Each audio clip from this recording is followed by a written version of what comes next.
All right. We're good to go.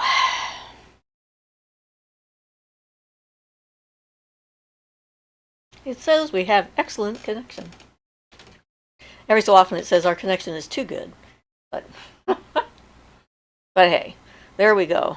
We're ready to go and ready to rock and roll with all of our questions from our audience as soon as people start to show up. Hey! Hi, Violet. Hi, Ava. 2 people just instantly out of the gate. Love it. Thank you for arriving so promptly. So how has your week been, everybody? We're windy at the moment, but sort of semi-sunny. It's going from cloudy to sunny and windy and kind of all over the place as far as that goes. But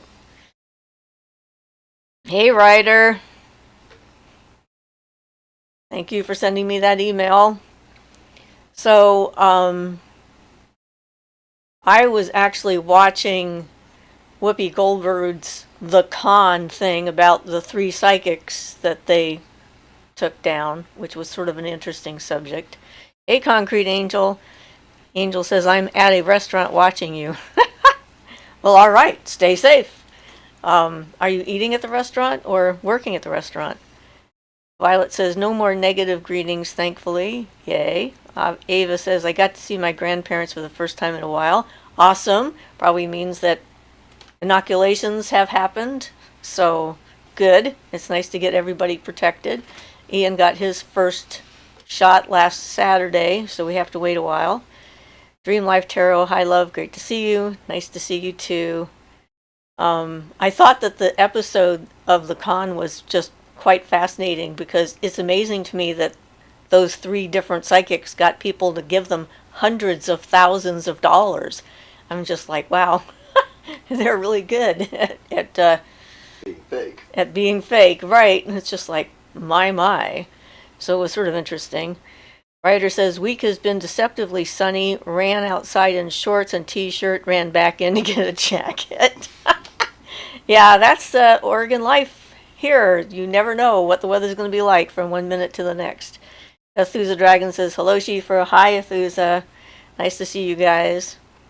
So, I just thought that the episode was, if you have Hulu, I recommend watching the episode because it's sort of interesting, especially since 2 out of the 3 psychics that were arrested or held accountable or whatever were using the generational curse kind of thing and getting them to give them all kinds of money to break this curse, which, I know is one of the typical ones. It's unfortunate. We actually had a psychic here that was trying that one out. One of my clients went to see her, and she is dressed all in her jewelry and stuff. Angie says, what show is this? Well, this is Siofra's Magic Alcove, and it's about magic and witches and paganism and all sorts of different subjects, depending on what you want to watch and what you have to ask. I do this once a week on Sundays at 2 o'clock, and we go for about an hour and a half. So then, yeah, the woman that was here, my client went to see her, and she obviously was a wealthy woman. I mean, my client, she's one of those people, she wears gold jewelry and all this other stuff. And so the psychic told her she had a curse on her. And so then the woman sent in her daughter, who doesn't have an accent, doesn't wear much in the way of jewelry, doesn't have the same last name, and to test the, I guess, psychic. And she didn't have any curses on her at all, so that was sort of interesting. Angie says, heard you say something about Hulu. Well, yeah, the show I was talking about was on Hulu. I think that's what you were being asked, was what the name of that show was. Sorry, I'm confused. That's clear. All right, so the name of the show is The Con, and it's by Whoopi Goldberg, and it is on Hulu. And they have like 8 episodes, I think. I haven't watched the last one yet. And I think the one I'm talking about is the 6th episode, because the one after that was about the guy who faked all the wine and stuff like that. But, it's always interesting just to see what information is out there about the tactics that the people without a conscience are used to try and manipulate people into giving them their money. And that episode was all about what the psychics did in order to make people who came in who were afraid or confused or felt that they didn't have anywhere else to go and needed help. And then they ended up with an unscrupulous individual. So I'm sure that gives all actual psychics a bad name, just like everything that's out there. It's like if you're in an industry of any kind. So Desideratum says howdy, hi. Ryder says hi to Desideratum. Ava says, what is your sun sign if you are into astrology? Well, I'm a Capricorn, and my moon sign is also Capricorn, and my rising sign is Gemini. And I'm not into astrology, I just happen to know that. And we have a situation in our family right now where one of the members of our family is going through a huge crisis at the moment, and she is 27 turning 28, so she's entering the time of her first Saturn return. So it's sort of interesting to see how that is affecting her. And in fact, when Ian and I first met, he was 27 turning 28, so he was at exactly the same part of his, that Saturn return is basically about every 29 years. Saturn returns to the point that it was at when you were born. So, and it can bring up a lot of transformative and confusing things. And when I went through that, that was when I started channeling. That's when I met David and left my second husband and ended up going into the bush and living in the middle of nowhere for 5 years or so. So, Angie said, thank you. Great to see you again. I love your videos. You're welcome. Gnomes is here, says, I have seen my shadow friend. It is a small brown with long arms, bent legs, and it usually is hunched forward, small head. No idea what it is, but it seems playful and moves very quick. Yeah, there's a lot of different kinds of spirit beings that are out there. So long as it's not indicating like a negative aspect, it's probably just, what you think it is, some kind of a playful spirit being. So maybe you can get a name from it. You never know if it's communicative. Sometimes they'll let you know when you ask a direct question, like who are you, what are you, that kind of thing. So the next time you can see it really clearly, you might want to just ask the question aloud and see if something comes. It'd be interesting to find out. Desideratum says, have you seen American Gods? It's written by Neil Gaiman, who did the Sandman comics. Yes, I have definitely seen American Gods. We haven't watched the third season yet. We wanted to get it all together so that we could remember what happened, because it's very complicated. And it's got a lot of negative or horror, bloody kind of imagery, which turns us off. So we have to decide that we're going to watch it. It's one of those things. Definitely not something for me to watch before going to bed. So Desideratum says Capricorn, Sun, Gemini rising too.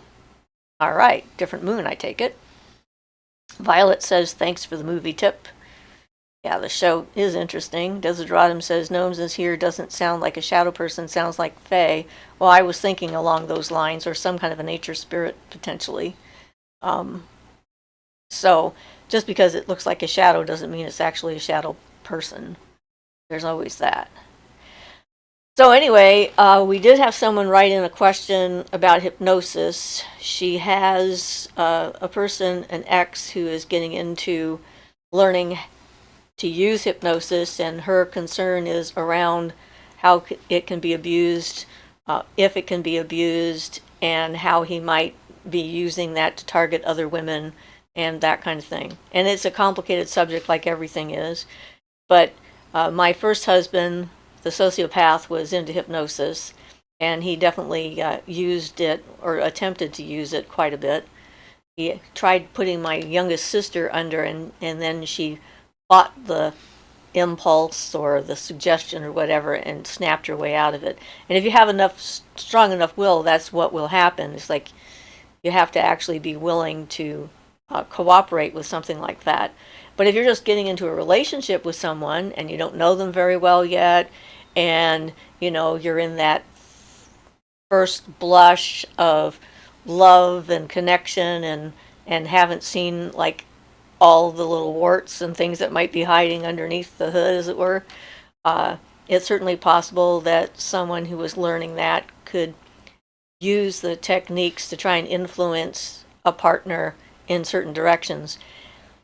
I had a guy I was with briefly when I left the Kispioks and came down to the United States and to Santa Cruz, that he thought I was asleep one night and he started whispering in my ear. He said very bizarre things like, "You're going completely and totally insane. You're going out of your mind. You're having a nervous breakdown. I'm the only one who can help you." It was very odd because I wasn't asleep. And then I wondered how often that had happened when I was asleep, and that he had tried to subliminally influence me in that direction. So, Pretty obnoxious. very obnoxious. Certainly, people are influenceable if they're not like working on their boundaries and being consistent with who they are and being an individual. I mean, that's just, most people are influenceable and don't even know that they're being influenced because they're not at the point in their life or existence or whatever where they're paying attention to all that information that's coming in. So Desideраtum says, the blood and language of American gods is a bit rough for me too. Game of Thrones was so popular, a lot of shows are following that, unfortunately. Yeah, I loved Game of Thrones, and yes, that was kind of Bloody and violent. bloody and violent, but they did such a good job with it. It was like, yeah, okay, but the dragons, I mean, it was like we had to watch. Gnomes is here, says to Desideratum, I have no idea what variety of Fae. I just call it my shadow friend, as I do not know their name yet. If you have any idea, please let me know. And Britt Kathleen said, I had a dream, but it was super strange. I passed out quick and my ears were ringing in this dream. And I saw an older woman walking out of my room and woke up in a panic, but my ears rang for 10 seconds. So you might have been having a hypnagogue where you were sort of asleep but not quite asleep, so I guess see if that happens again. Ringing in your ears can mean a lot of different things. A lot of times I get that when I have spirits that come nearby me. It's a different kind of ringing than the tinnitus or tinnitus. It's hard to describe the difference between them, but there is a definite difference between them. And sometimes it can be both ears and sometimes only one. Writer says at Desideratum, I have never watched Game of Thrones. A lot of people look at me like I'm from another planet when I tell them. Does this mean I am an outcast now? No. These are only TV shows and, based on books. So, if you have a very rich fantasy life, you may not need them. So Violet says, my first husband did the subliminal thing on me, but I did not know any of this until I turned age 60, and he was long gone by then when answers came to me. Very eye-opening. Phew. Yeah. Yeah, you can't stop people from learning how to manipulate other people, apparently, because, if that's who they are, that's what they're going to use stuff for. I mean, hypnosis can be helpful. It doesn't have to mean that you're giving up your will or your right to decide. Whenever I was doing like past life regressions, which is a form of hypnosis in the sense that it's, geared to getting you into a receptive state and then talking about what you're seeing and communicating back and forth, it was always, if you decide that this is too much, you can just come back at any time and make sure that you're safe. So yeah, I'm not sure how you would stop someone from being a manipulative jerk. I think that there's just a number of people out there who are like that. Desideratum said, I heard a tiny Fey person sing to me when I was in a deep grief after my service dog passed away. It was the kindest thing. Can't express how much it touched me. Well, that's really sweet. That's really nice when, spirits of different kinds notice when we're going through a rough time and reach out. That's sort of a confirmation that we're not alone and that we're not the only kind of life form that has empathy and consciousness and awareness on the planet. I think that's a good thing to have that happen. I'm glad that that little Faye decided to sing you a song. So thank you for sharing that.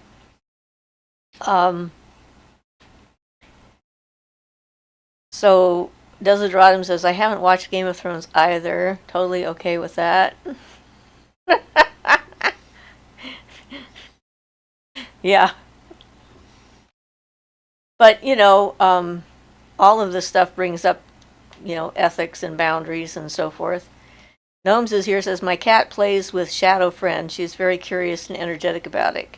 Well, that's interesting because cats often ignore them completely and don't interact with them. And the fact that your cat is interacting with it and isn't having a problem with it probably means that it's a pretty positive kind of spirit, I would think. Mostly cats ignore them, so that's interesting. Maybe it's part cat. Maybe it's a cat spirit of some kind, or something cats can relate to. Maybe a bird spirit the cat would like to chase. I don't know. But that's cool. Yeah, you can see things from your environment as to whether it's something to worry about or not. So yeah, when I, let's see, Desideradum wonders if maybe it's a brownie. Ian Spinks popped in and says, hi, have you heard of the Toltorgs? They are supposed to be a group of earth spirits. No, I haven't heard of that. What culture is that from, I guess? Because there's a lot of different names for different kinds of spirits around the world, and I'm not familiar with all of them by a long shot. So maybe you could give us more information. I know, I just seem like I am. Personally, I treat her like the fount of all information, but that's... Yes, I'm a roving encyclopedia of knowledge. And actually, that's how I think about Ian. So we're each other's encyclopedia of knowledge of all things. If I don't know it, I ask him. If he doesn't know it, he asks me. If we both don't know it, we're like, okay, I guess we aren't going to know that one. But, yeah, so it's an interesting process of trying to reserve our energy and being an individual and then not closing ourselves off completely to other people and other things, and figuring out what that fine line is as far as, you can walk down the street and meet a stranger and have a great conversation with them, or have a stranger approach you and go like, back off, go away, I don't want anything to do with you. So it's a matter of the energetic reaction that, the visceral reaction your body will have. I mean, I've had moments when I've met somebody and it's like, I'm getting the hell out of here as fast as possible because the things I'm seeing are not things I want to see. I want to get away from this energy. And then other times where we just connect. So there's a lot of compatibility stuff that goes on energetically.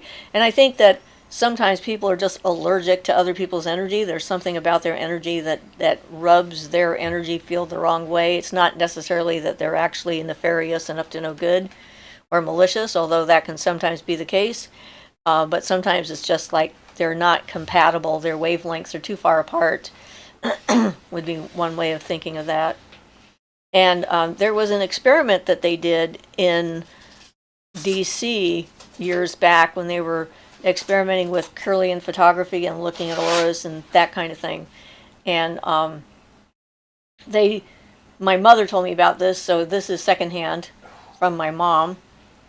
But she said that what they did in this experiment was they were like looking at the energy fields in a room full of people and then having someone come into the room and then watched as everyone's energy field shifted and adapted to accommodate the new energy. And during one of their experiments, someone walked in that had little holes in their energy field, little bubbles like. And as they went through, their bubbles detached and attached to some other people's energy field, and then later discovered that the person with the bubbles was getting sick, and then the people whose auras collected the bubbles got sick as well. So that's sort of like, is this like the higher level of germs in their existence or illness or whatever that, sort of an interesting idea. So, Gnomes is here, says, I'm not sure, but I want to leave milk out for them. Oh, and some rice or put honey in the milk. They like that. Violet says, I did my first mundane magic spell that worked. I wrote out that I wanted a ladder to be permanently moved on the full moon. So now I want to try another, but it will be on the half moon and see if it works too. I have not figured out how to use herbs yet, only oil and smoke and art. Well, everyone's got their different methods of arranging their energy and their brain and their thoughts and their intent and their focus and their concentration in order to affect the world around them. And Desideradum says, Siofra, I saw a video about ghost sightings of a Red Cross nurse who was seen at the Twin Towers on 9/11 and World War II. She and other shadows seen were called soul collectors. They help people cross. Okay. Well, I know that I was one of the people that was helping spirits cross over after 9/11. That was kind of intense. And it doesn't surprise me that there are some spirits that take on that role. I mean, there's too many, for all of us to be able to take care of when it comes down to it. So it doesn't surprise me. I can believe that. So Ryder says to Violet, congrats, that's great. Yes. Marcus Phoenix says, Happy Easter, love from London, hope you're well. Yes, I am well today. Kristen says, hello Siofra and Ian. I started my Saturn return last year in March. When that began, I started having a tingly feeling between my eyebrows when my ears ring sometimes just by itself. Is that normal? Well, that would be probably your third eye starting to open up. And I've been getting for the last, for the last couple of weeks, since this, just before the last full moon, I started having what I call energy rushes. They come into my brain and then flow down my body, kind of give me goosebumps all over. So I've been having a lot of that kind of stuff. And, sensations in different chakras and stuff is pretty normal. Don't forget, though, that I got started with this when we got initiated by, or we got Shaktipat by Swami Chitanananda, and now I've got this sound. The bubbling sound that sounds like really a bubbling sound. Or you described it as carbonation. Well, when it seems like when I get sick, it feels that way. But it's actually, I believe it's hearing the letters in the root chakra, the Sanskrit letters, which are s, sh, and a combination of those all together at the same time. It does sound sort of like a hissing. Yeah, so it does. And each one has there are 3 Sanskrit letters, and they each have a different kind of sound, and I believe that's what I'm hearing, because I'm hearing it as if it were in the right area of my body for that letter in the chakras, if that makes any sense. But anyway, my whole point being that this is something that's absolutely not related to ear stuff or right. Physical disability or anything like or that. Or tinnitus. Yeah.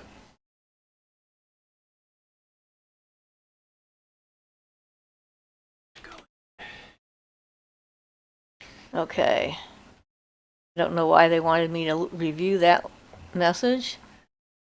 Okay, back up here. All right. Yeah, that's what I thought too, Ryder. Third eye activation. That's what it sounds like to me. Violet says, thanks, Ryder. My computer is funny. In order to keep Siofra in my view, I cannot see the comments. Well, I don't know how that works. At my end, I can see both. So that's because I guess I'm on YouTube's Make Your Video Live section.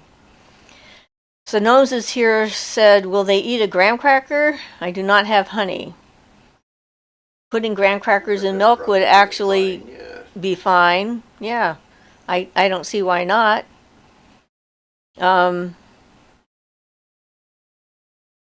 Ryder says, no worries. That's the one I had to approve. Like, why? Oh, YouTube, you're so mysterious to us.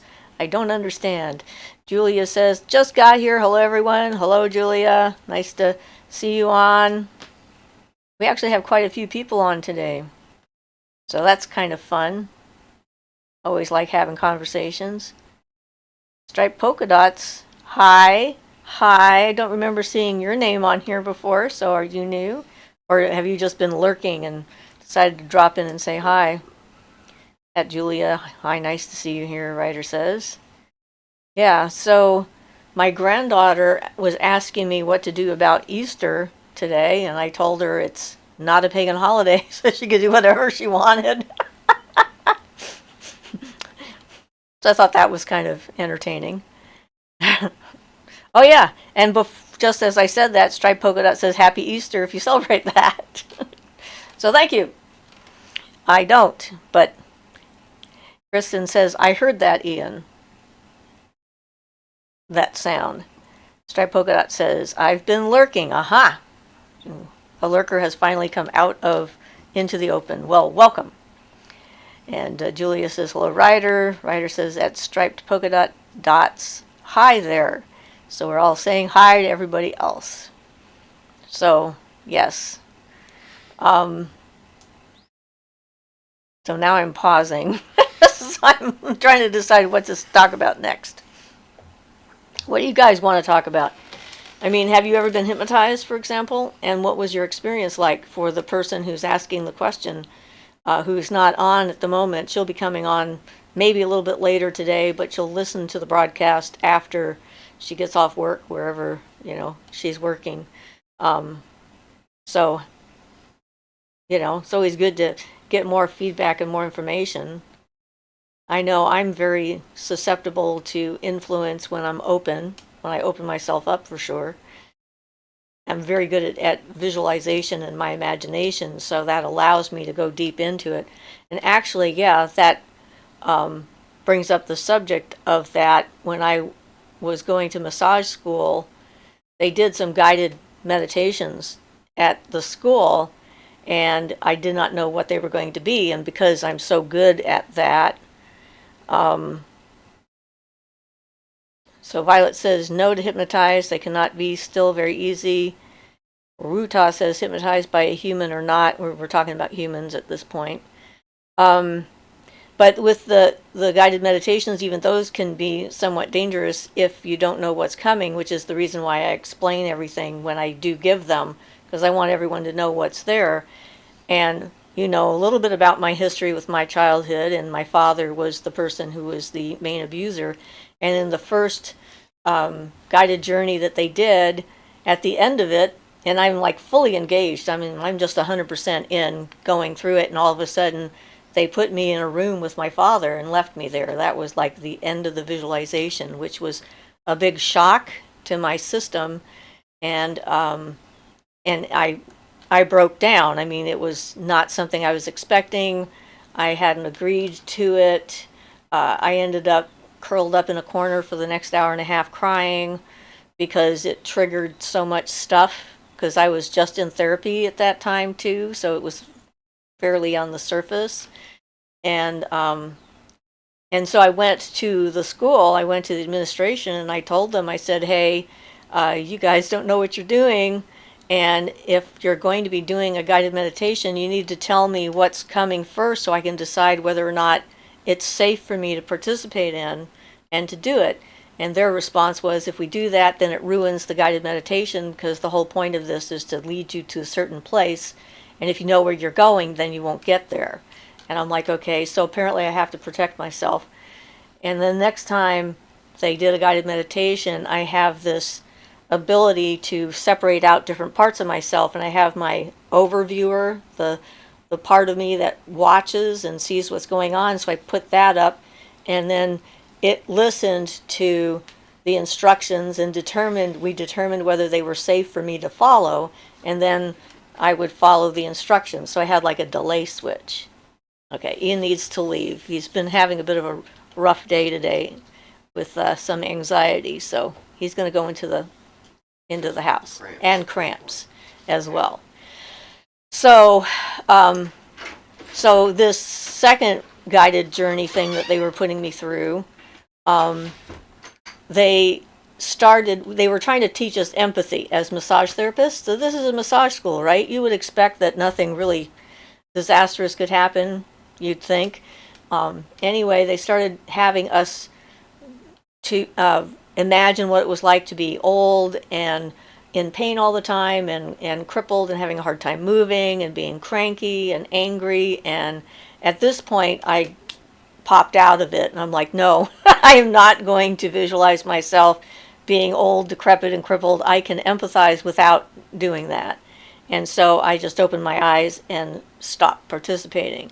But there is a risk for sure in just letting somebody do whatever they want if you don't have, that part of your brain monitoring what's going on and deciding whether it's safe for you or not. So that's just one of those things that's related to hypnosis, because hypnosis is partly a guided journey kind of process as well. Okay, so now I get back up here a little bit. All right. Gnomes here said leaving out lavender candle burning as well for your Fae visitor. Yeah, that sounds like a good thing. Violet says, wow, on the guided meditation, cool beans, you smart girl. Thank you. I appreciate that. Julia says, sorry to hear you had to go through such an awful experience. Well, yeah, childhood was definitely not a fun time. I do a lot of going back in my mind to comfort that child going through all that stuff with the, feeling like the universe hated her and that something was wrong with her and so forth, to try and help her get through it, to get to here where I'm better and things are okay. So Ryder says, Siofra, the woman mentioned in your video that was willing to have everything in her body, how is she? I know others that have done that and are not so good mentally, emotionally, or spiritually.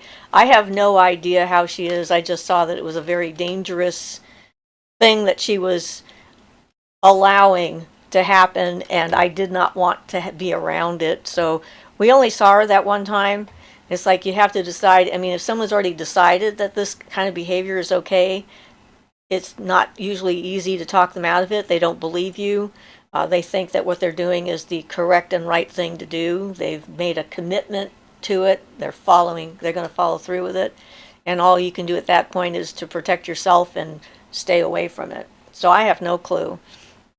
I've met a lot of people throughout my life that, I've lost touch with one way or another. And some of them I hear from later and find out that, I had this one friend up in the Kispiaks who started a healing center up in Washington State.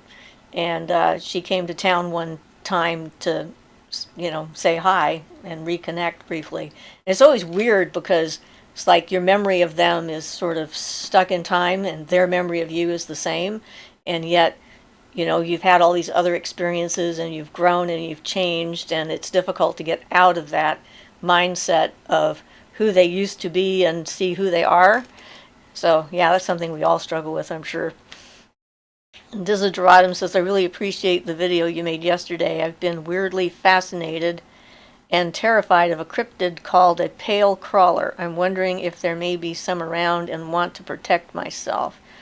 Well, I know that I don't know about a pale crawler, but the wall crawlers that we've seen in paranormal stuff they're attracted to negative energy and activities and things like that, and feed off of people's anxiety, fear, and anger.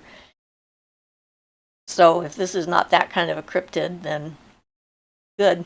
Like you don't want that around anyway. So Kristen says, do you think bees and fairies are connected? Sometimes I sit underneath out our jasmine tree, and when I sit there for a while and meditate watching them, they will circle around my head. Well, certainly they're connected to the flowers and the scents, and they're part of the system that we can see as far as taking care of the plants.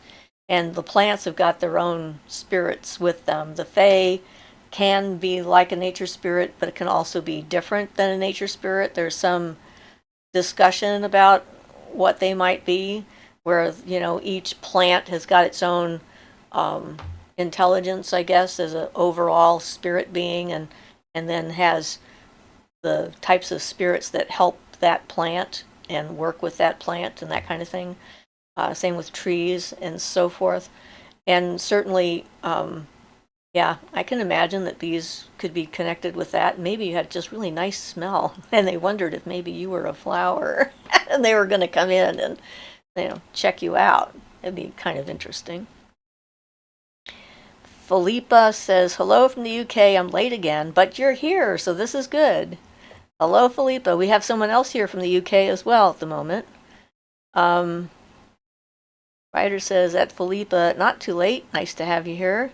Gnomes is here, says, I feel like the fae and bees, moths, butterflies are connected. I feel as though they communicate with us or have bees and butterflies, even moths, as guardians or change shape into them at times. Yeah, that's certainly a possibility. And there's a lot of stories and mythology about a lot of people, when they have someone who dies, they ask them to come back and visit them as a butterfly. And some of them ask them to come back and visit as a specific bird and that kind of thing. And so when unusual instances occur, then the person feels comforted that their loved one who has passed over to the other side is thinking of them, and they're making a communication and a connection. And my daughter has a connection with butterflies. It's one of her spirit animals or power animals. I'm not sure what to call it.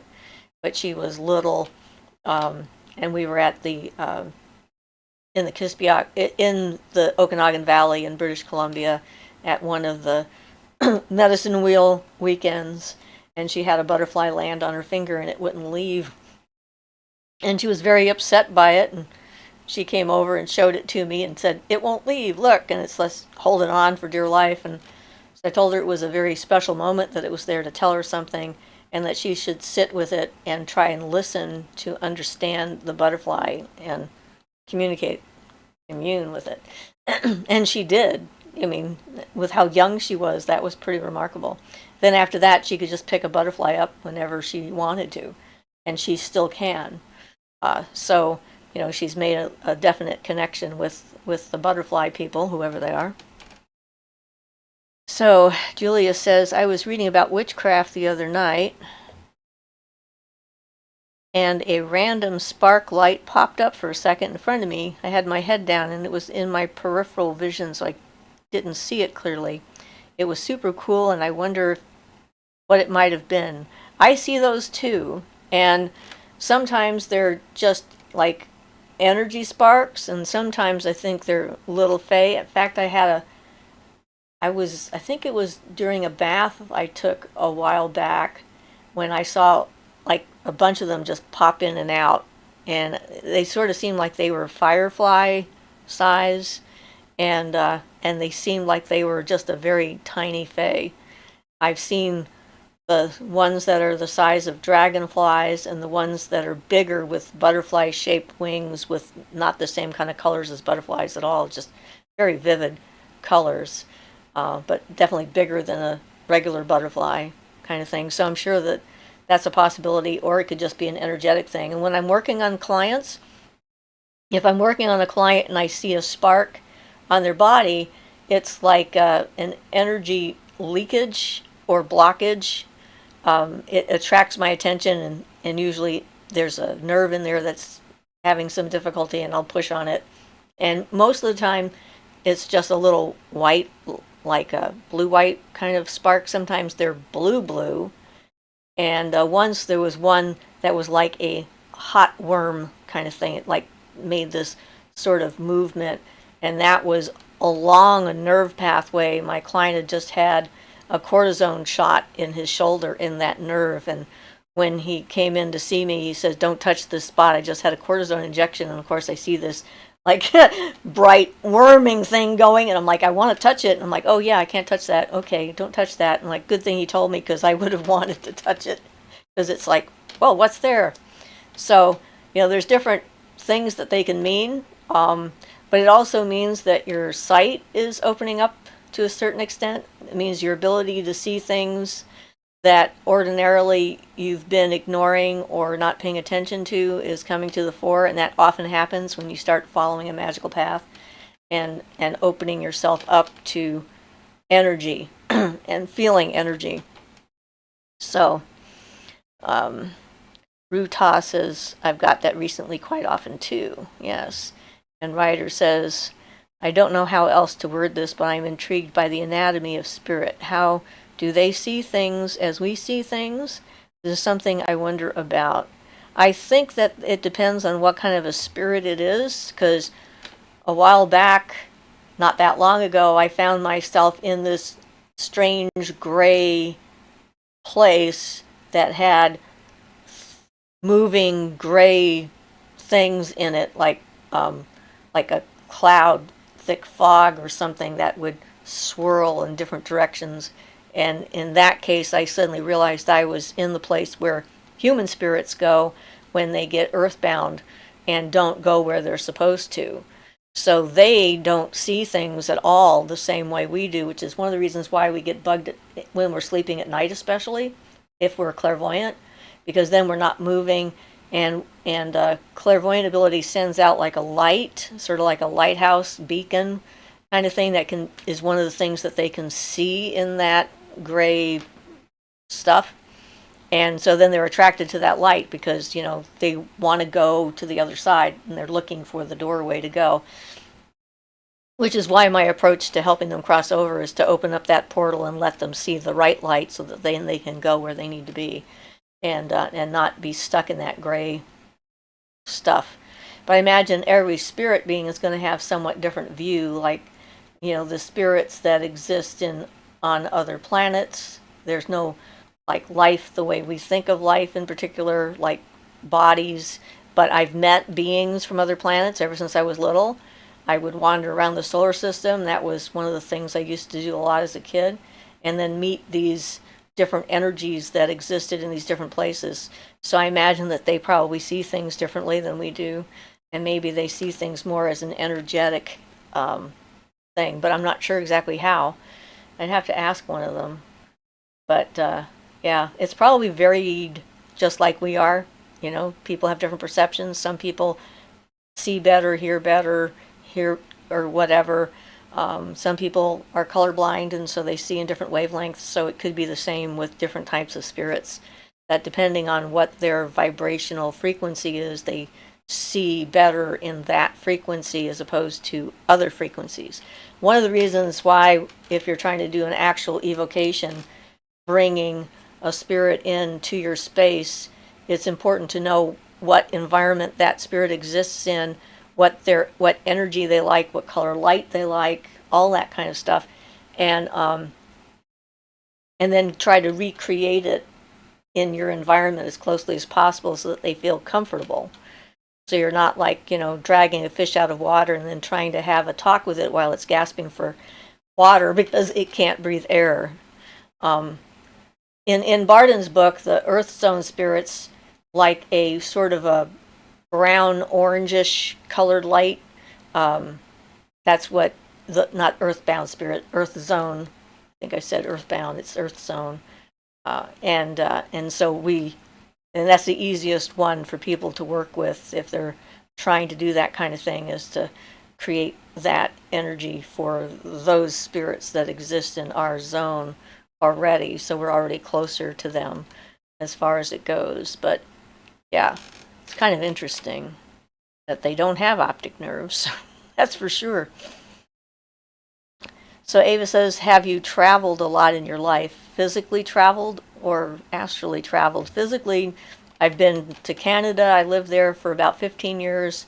British Columbia and Saskatchewan were the places that I lived. Southern British Columbia around Vancouver is where my son was born. Um, and then central British Columbia above the Okanagan Valley is where my daughter was born. And then I lived in middle northern British Columbia between Prince George and Prince Rupert on the Yellowhead Highway up there. And in Saskatchewan, I lived in Regina, Saskatchewan, and traveled to some places there. So I haven't traveled to other countries in this life. The farthest I've gone is I went to Hawaii twice. I went to the Big Island, and I went to Maui on a separate occasion. And yeah, but in my mind and the things that I remember from different times, I've been a lot of places. And then, of course, taking rides on comets. One of my favorite things to do. Riding through the solar system on the comet. They don't burn when you're not in a body, so that's kind of nice. And you can breathe in space, so that's pretty cool. Ian says, have you ever come across the elves, and are they like the fae? Well, the elves, I would say, are the Sidhe, Sidhe, and they are fae. They are human-sized. They're a type of fae. So I guess the answer is yes.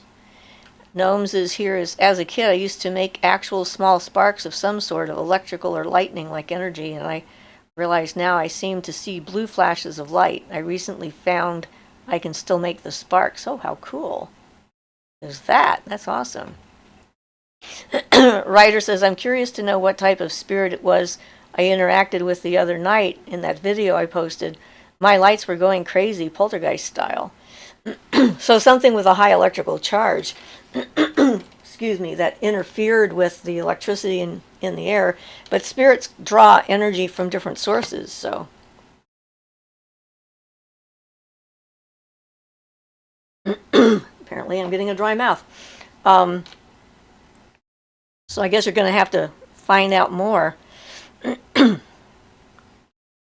Poltergeist actually means noisy ghost, though, so I know it was not one of them. Well, actually, poltergeists tend to be from humans that are in the house rather than from actual spirit beings, so probably not them at all, unless you're a poltergeist yourself, which I tend to doubt from what you've said in the past.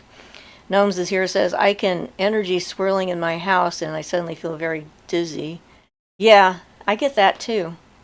Violet says, have you ever had contact with any of the Luna Moth and Skull Moth beings? I am drawn to them, not understanding if they are left or right path. I'm thinking left. Okay, so clarification here. There is no such thing as the left and right hand path when it comes to magic. That's not what left hand and right hand mean. Left hand and right hand came from India, and there were two types of gurus. There would be the Swami gurus that were ascetics and swore off all sexual contact. So their female counterpart would sit on their right hand. And then there were the Swami's gurus who believed that having sex with a woman wasn't bad, and their consort would sit on their left. So right hand would be asceticism, left hand would be worldlyism, I guess. That's what they meant. And then someone decided to take that idea that this one was good and this one was bad. That's not the case. And good and bad are kind of human concepts that we come up with. I mean, it really depends upon who you are. So if you're a planet and you're trying to renew yourself, a volcanic eruption is good. It helps the planet, it helps the gases, it helps keep things alive, it moves things deep underground to the surface. If you're a human living on a volcano and it explodes, it's bad. So, it's a relative kind of thing. So try to think of it more in terms of, does it have the effect you're looking for or the effect that you want to have, if that's the direction you want to go. And even beings that are considered, bad beings usually have their own purpose. Not everybody wants to work in the sewer, for example. But if we didn't have people who took care of that water treatment process, we would not have clean water. So again, it's a matter of perspective. and the results that we get. So trying to get out of that definition is a good place to start. Just, you know, from my perspective. But I don't know anything about the beings, and I imagine that just because there's a skull on them doesn't mean that they're bad, because that's just sort of what they have. That's what we see, because, they're a moth, and they're not going to think of skulls the same way. Gnomes is here, says, sorry, I can sense a wild, happy energy swirling in my house. It's making me dizzy. I keep seeing a wheat field blowing in strong winds with gray clouds. Well, it sounds like you might be seeing something really cool. Julia says, it seems like a flash of yellowish light. It looked like it came from the shelf in front of me. I felt really warm after I saw it, and it gets like something was with me, a friendly thing. Well, that's good. It's a friendly thing. I mean, if you think about it, we're sort of like, we're the dumber cousin of the universe. And in order for spirits to interact with us, they have to kind of help us raise our vibration so that we can interact with them. And it's a process of, teaching our bodies and our minds to expand to the point where we can actually have a conversation and not be freaked out about it. I mean, the first time I saw Moida, well, I saw her first when I was a kid, but when I saw her when I was in a car lift in a garage getting our alternator fixed, it was, kind of like, wow, there she is floating in the middle of the air, just kind of hanging out there. We didn't say too much to each other, but I wasn't afraid of her at all at that point. I don't think I ever was, actually. She has that kind of Madonna sort of energy that makes you feel comforted. Violet says, do you wait for the moon or hours to be in certain phases before you do spell work? It depends. I mean, there are some paths where they're very strict about what you can do and when you can do things. There's other paths where it doesn't matter. If you need to have it done, you can do it. I'm more that type. If you can wait until a proper hour to do something, you can add passive energy to the work that you're up to. And so that can assist you, but it isn't a necessary, absolute. So Ryder says that makes sense about the lighthouse beacon in the gray. Yeah, it's like very interesting when that happens. Kristen says, I saw an army green cloud of fog or gas hovering over the bathtub while taking a bath one time. What do you think that was? Army green. So that's sort of like olive colored green. Different colors can have different energy, meanings and stuff like that. Green is usually associated with healing and so forth. And that color green could mean that there is something going on in your body that you were seeing, an energetic discord of some type, because usually it should be like a more spring green, grass green kind of thing, rather than in the olive tones as far as what it might mean. But those are guesses, because everyone's interpretation of that stuff is going to be somewhat different. And it could just be that it looked like that because you were just beginning to see it, and not that that was actually the color.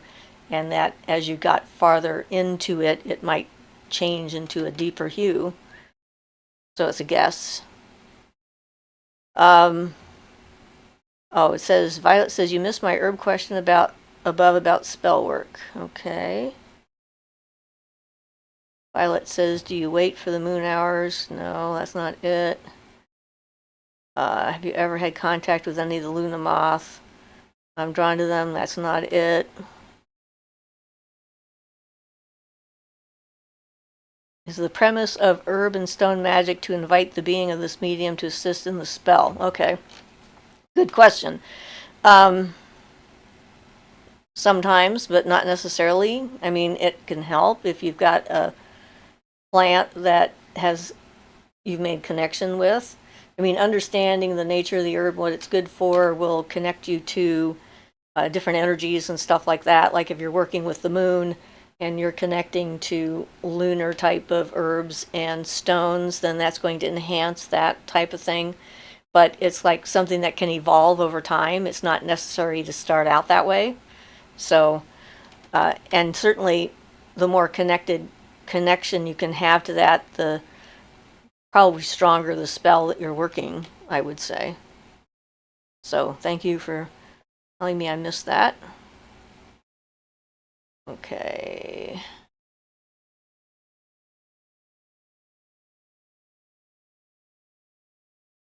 Getting back here. Gnomes is here, says poltergeist is German for playful spirit. Yeah, but most people who have poltergeist don't think it's very fun.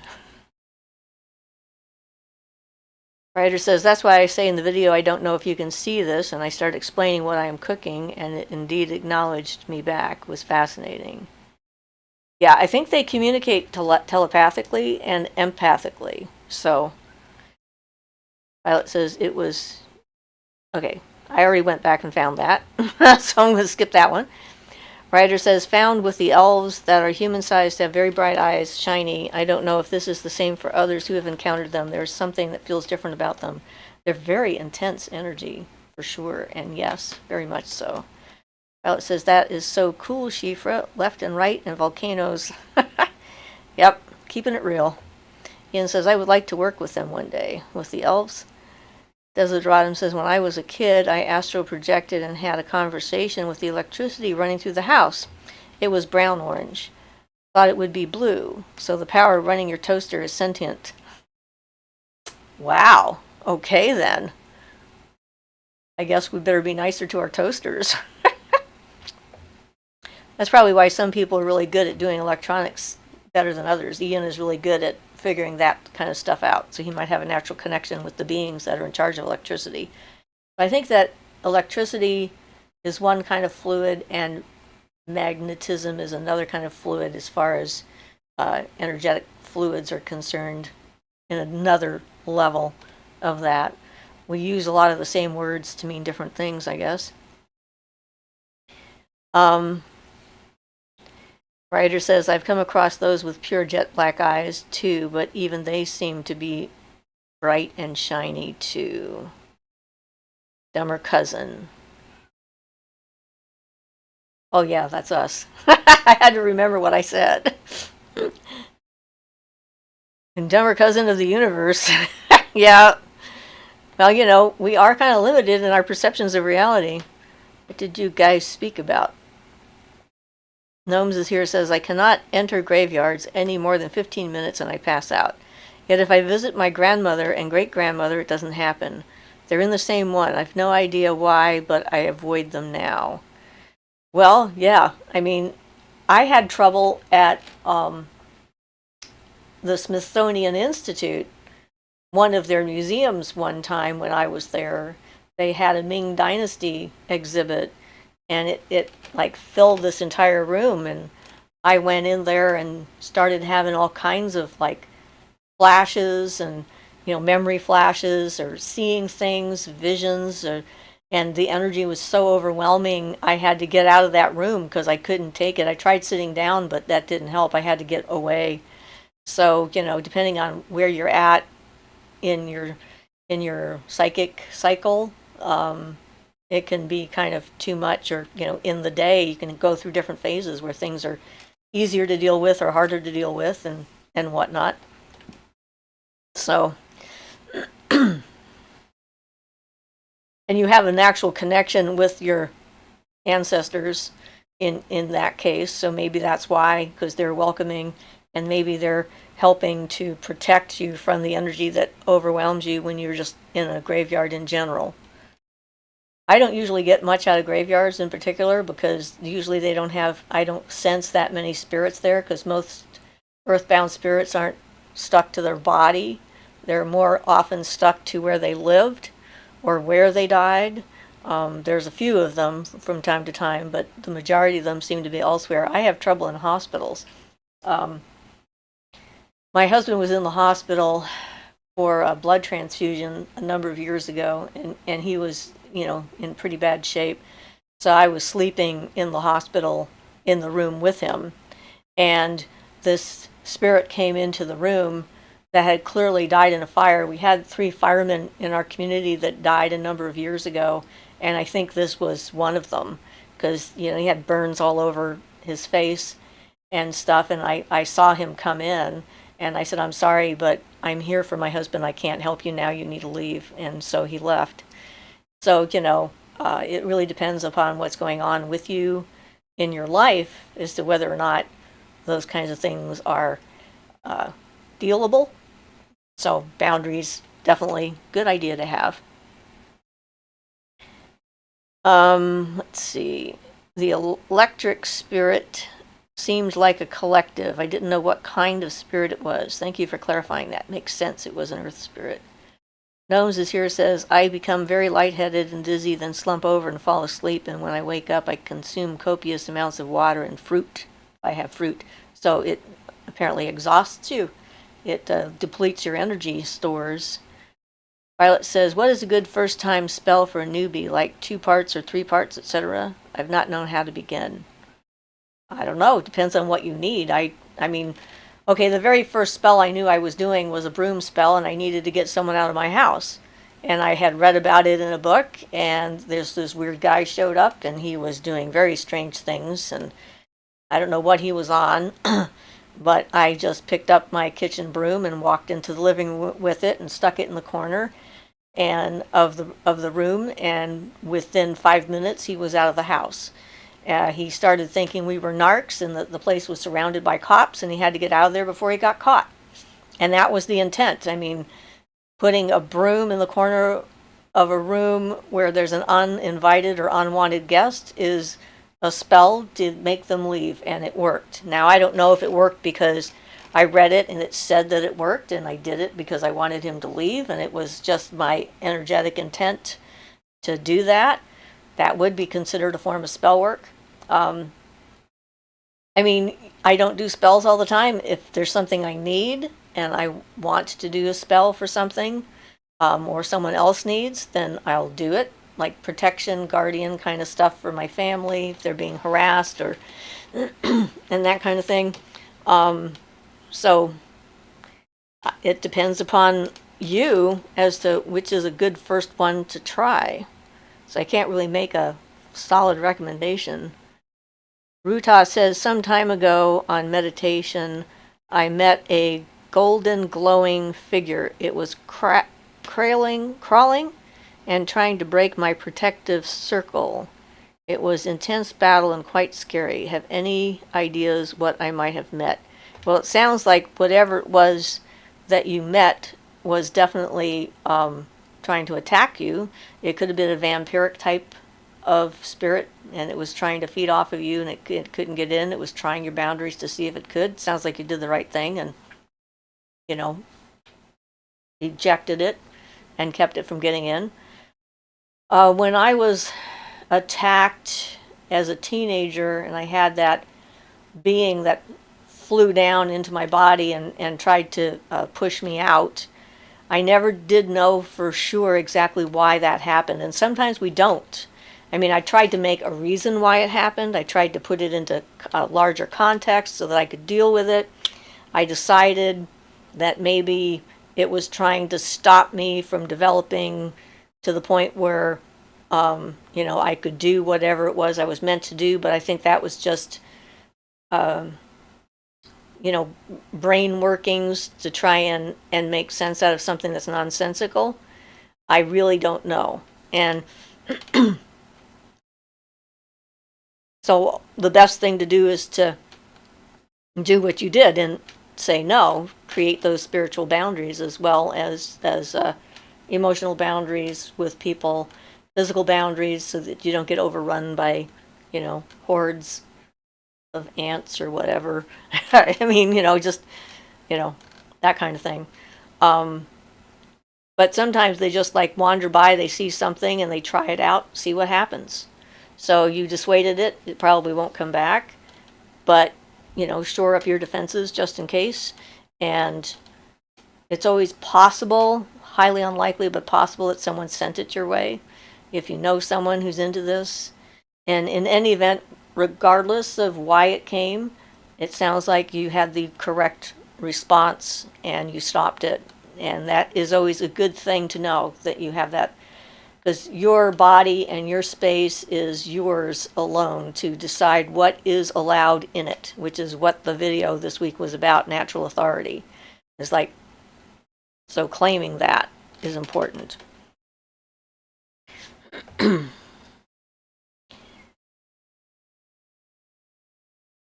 Okay, Gnomes is suggesting that Violet try a simple 1 or 2 part good luck spell. Desideratum says at Ryder, I was amazed that it was alive and could think. I said, of course, and was very amused. That would be the electricity. Gnomes, Violet says, thanks, Gnomes. I see you. Gnomes is here at Ryder. It is, but I have no explanation. That is why I asked. You're welcome, Violet. It's always good when we can help each other out. Gnomes is here, says, oh, I avoid hospitals. All those who have passed there always like to follow me around and talk. Yeah.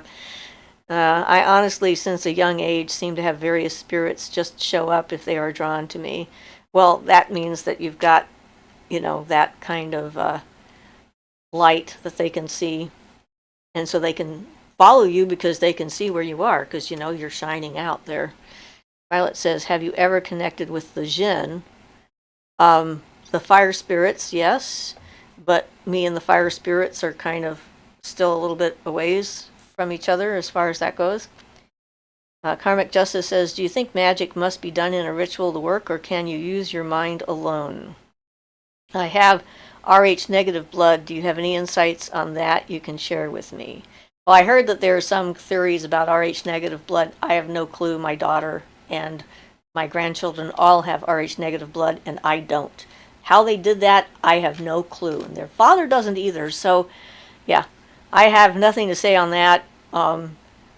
I don't know enough about it and how that might affect you. Obviously, it didn't affect my abilities to not have it. So, and yeah, so as far as that part goes. But no, I don't think that magic has to be done in a ritual in order to be effective. A ritual can help sustain your attention and can help assist your focus and concentration. That's one of the reasons for doing ritual. It's like it also creates a container for the energy that you're raising, because energy is like less dense than, say, air, and which is less dense than water.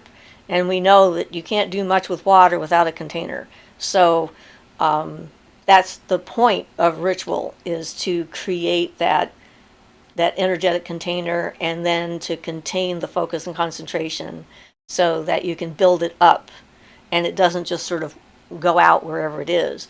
But in the case of an emergency situation, you can do stuff just with your mind because it needs to be done. So you can use just intent and your own will, but it's just not as consistent and as powerful as getting assistance energetically from other sources. So then you're not totally exhausted. So that would be that. Ava says, are you in your temple right now? Yes, I am. This is our temple. Karmic Justice says, have you encountered shadow beings? They follow me my whole life and mostly observe without interaction. Do you know what it could be? Well, the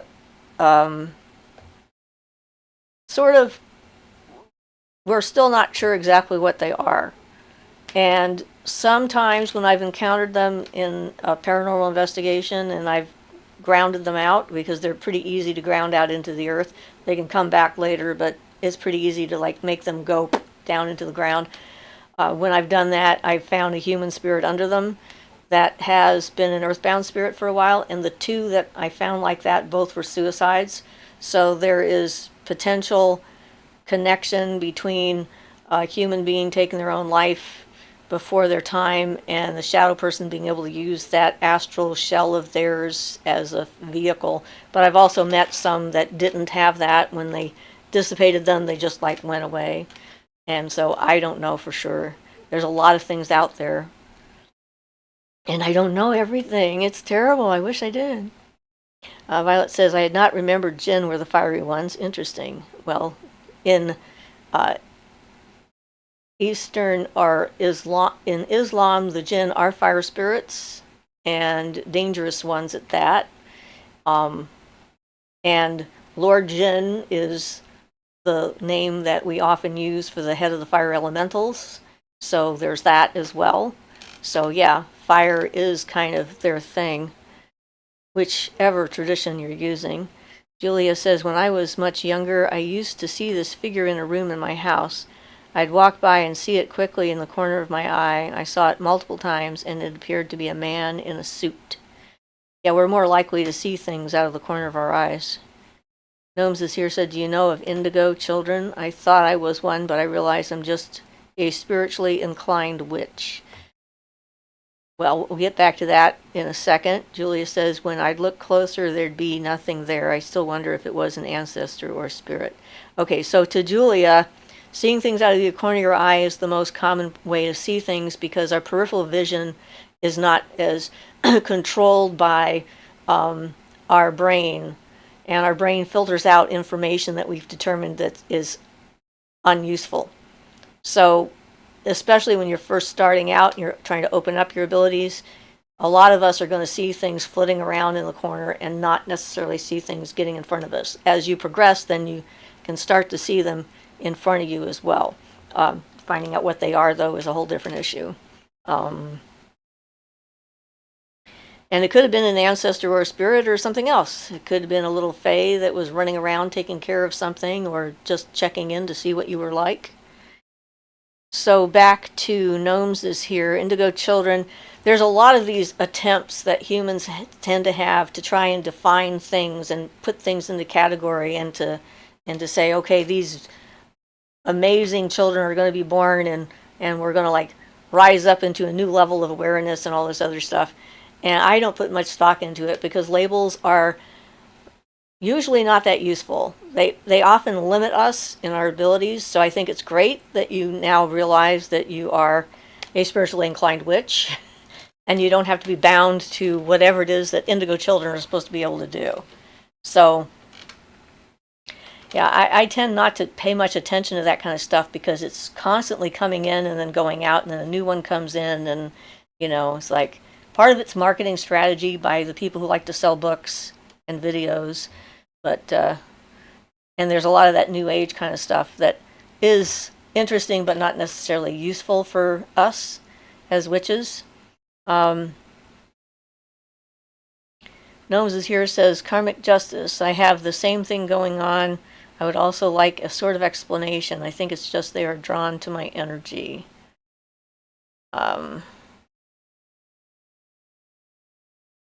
So I'd have to go back to karmic justice and see what that was about. Shadow beings, right. Yeah, okay, so we've answered that as well as I can at the moment. Violet says, when you invoke energy, are you safe to do so always? Well, no, not necessarily. I mean, so let's say it's a really nice, bright, sunny day out. It's the middle of summer, and you're in high energy, fully involved in that, and then you try to work with a lunar talisman. Is that going to work? If you try to invoke lunar energy into you in the middle of a bright sunny day when you're all full of sun, probably not very well. So yeah, you have to think about what you're trying to pull into yourself, what energy you're trying to get. Ian had that great story of his where he was wearing a talisman that was to banish a certain kind of energy, and then he tried to invoke that energy that he was trying to banish, and it was like really not helpful. It was like the insides were exploding, and it took him a while. It was like he got whacked pretty good. So always pay attention. And if it's something you like or is useful, think about how to get to that point. What are the conditions that kind of energy is going to like, when we talked about earlier.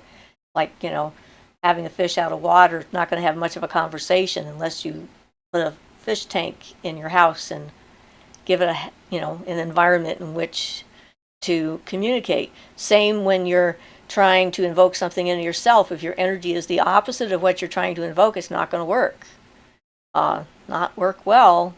You'll be like loggerheads, fighting against the reality of what's going on. So, think about it. How do you ground them into the earth? Okay, let me go back. Desiree says, I live in the woods. Are there any ways to show gratitude towards nature that surrounds me? Well, you can go out and give a tree some water, talk to them, sit on the ground, meditate with them, um, listen to them. I mean, just doing appreciation kind of stuff that they know that you're there. So Karmic Justice says, how do you ground them into the earth? Well, I have a banishing wand that I made out of rosemary and a bunch of other stones. I used a yellow quartz and I think ruby matrix and obsidian and a bunch of other stones. I did a bunch of research on good grounding stones and things that are good at getting rid of negative energy, and it is actually it has a I suck in this case I suck in the energy from the black shadow person into the wand, and it gets stuck. Its energy gets stuck in the wand and it's held. It doesn't get to me. There's a crystal that kind of blocks that and sort of keeps it going. And then I take the wand outside and I put the tip of the wand in the ground and send the energy into the earth. So that's how I do it.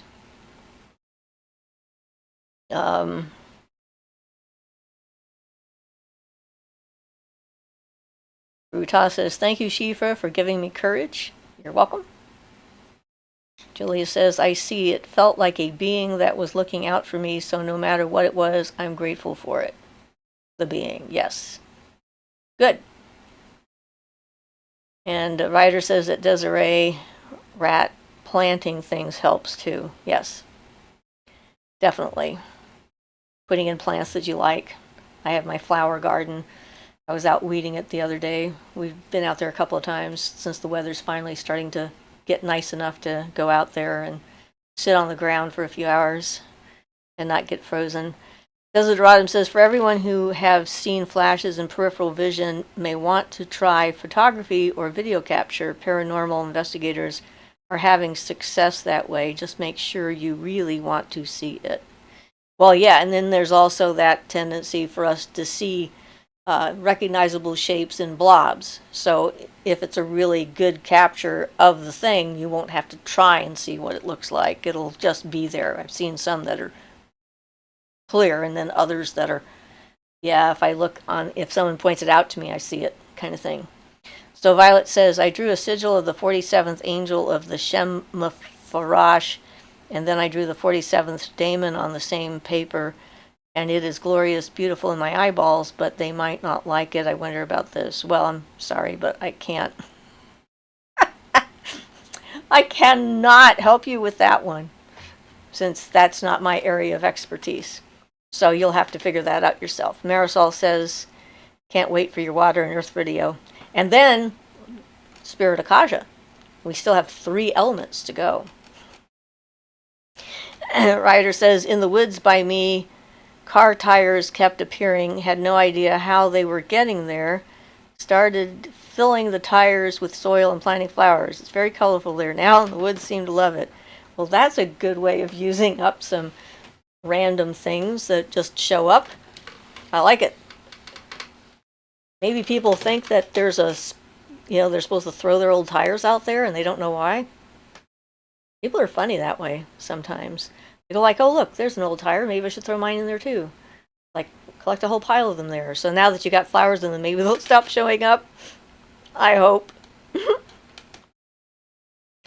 All right, looks like we got about 10 minutes left. I guess we really got on a roll there for a bit. Get some more water while I'm waiting here.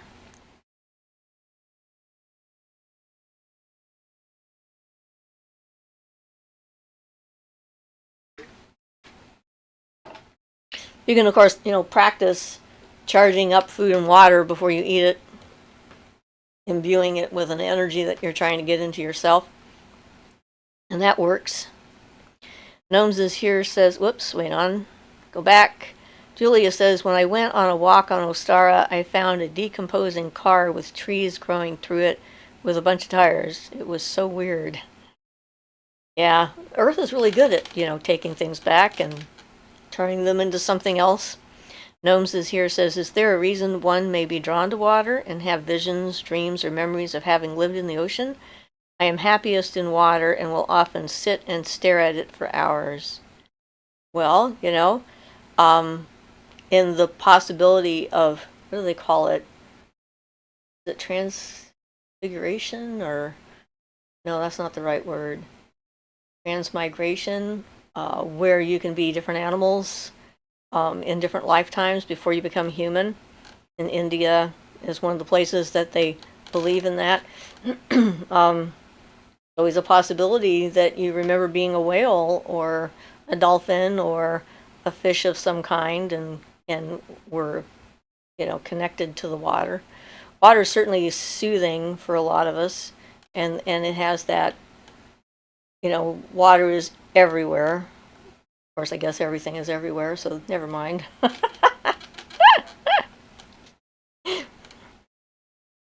Marisol says, same here, gnomes. Also drawn to water. Well, I know that it was the water spirits that actually taught me how to swim. So, Dragonfly Moon says, so glad I made the live stream today. Thank you, always informative. You're welcome.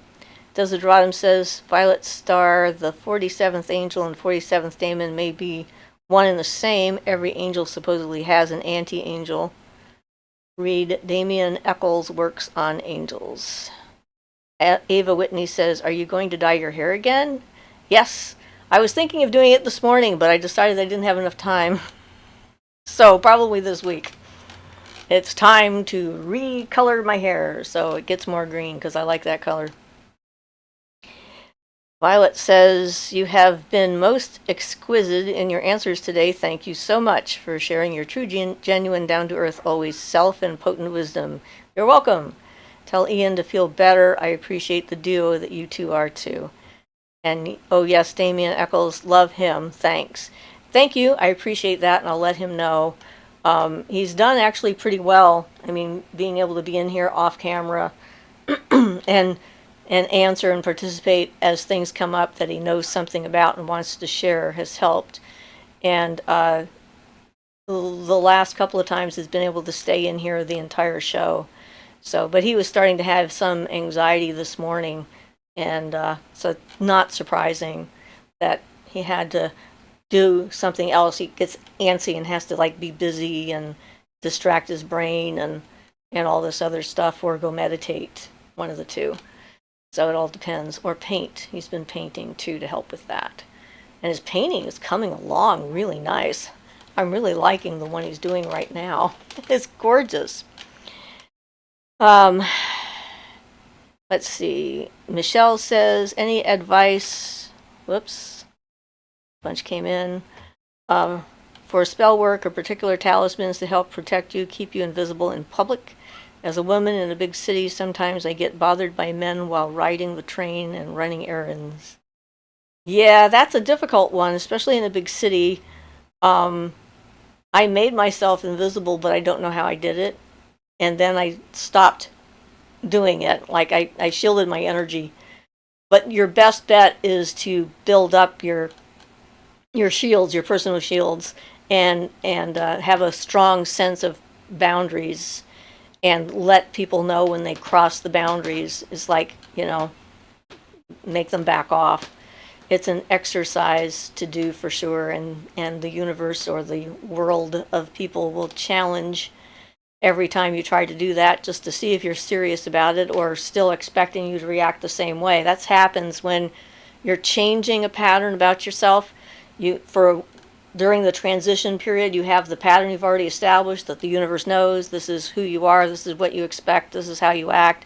And then you have the new pattern you're trying to get to, and shift that conversation or interaction with the universe.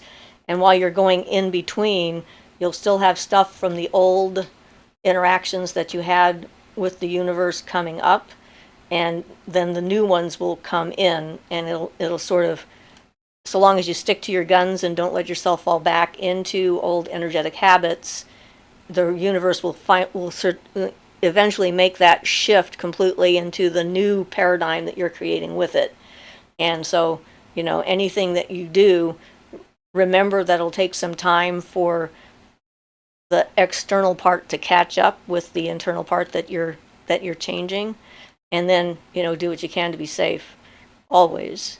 Think about any any things that you can do to try and discourage people, but having a strong shield in an emergency kind of thing, you can imagine being inside of a like a ball bearing kind of thing, and that will cut your energy off from other people. And even if you interact with them, if you're doing that, they will feel that you're not actually paying attention to them at all. So that's a possible tactic that you can take. I'm trying to think if there's other stuff. You could always make a small witch's bottle and hang it around your neck.